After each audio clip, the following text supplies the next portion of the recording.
கர்த்தருடைய பரிசுத்த நாமத்துக்கு மகிமை உண்டாவதாக. இன்று நாம் தியானத்துக்கு எடுத்துக்கொள்ள இருக்கிறதான வேத வசனம் 106 சங்கீதம் 16 வசனம். அவர்கள் யோசேப்பின் மேலும் ஆரோனின் மேலும் பொறாமை கொண்டார்கள். ஆமேன்.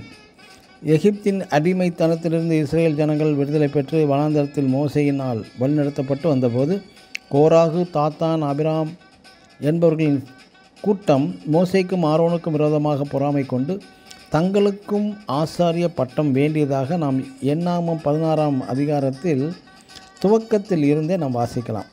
இப்படி பொறாமை கொண்ட கோராகின், தாத்தானின் கூட்டத்தாரை பூமி பிளந்து மூடி போட்டுவிட்டது.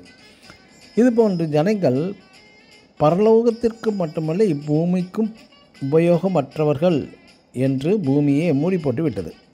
மற்றும் கோத்திர பிதாக்கள் பொறாமை கொண்டு யோசேப்பை விற்று போட்டு விட்டார்கள். அதேபோல் இயேசு கிறிஸ்துவ மேல் பொறாமை கொண்டு பிரதான ஆசாரியர்கள் சிலுவையில் அறைய ஒப்பு கொடுத்து விட்டார்கள். இந்த பிலாத்தும் அறிந்திருந்தார். மற்றும் பவுலும் சீலாவும் இயேசுவை பற்றி பிரசங்கம் செய்தபோது யூதர்கள் பொறாமை கொண்டு கூட்டம் கூடி பட்டணத்தில் அமளி உண்டாக்கினார்கள். பிரியமானவர்களே, பொறாமை என்பது ஒரு கொடிய நோயாக காணப்படுகிறது. ஆனால் இயேசு சொன்னது என்ன சொல்கிறார்? என்னை விசுவாசிக்கிறவன் நான் செய்கிற கிரியைகளை தானும் செய்வான், அது மட்டுமல்ல இவைகளை பார்க்கலும் பெரிய கிரியைகளையும் செய்வான் என்று யோவான் 14 அதிகாரம் 12 வசனத்தில் வாசிக்கலாம். ஆம், நமது இயேசு கிறிஸ்துவின் நோக்கம் நமது சீசர்கள் நம்மை விட அதிக பிரயோஜனம் உள்ளவர்களாக, அதிக விசேஷித்தவர்களாக இருக்க வேண்டும் என்று விரும்புகிறார். அதே போல் அப்போஸ்தலனாகிய பவுலின் நோக்கம் என்ன?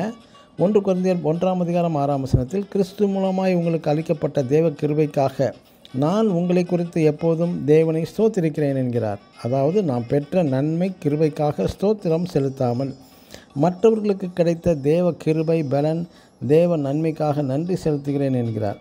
ஆம், எனக்கு அன்பான தேவனுடைய பிள்ளைகளே, இந்த பொல்லாத அருவருக்கத்தக்க அந்த பொறாமை என்பது நமக்குள் வேண்டவே வேண்டாம். ஆமேன். God bless you.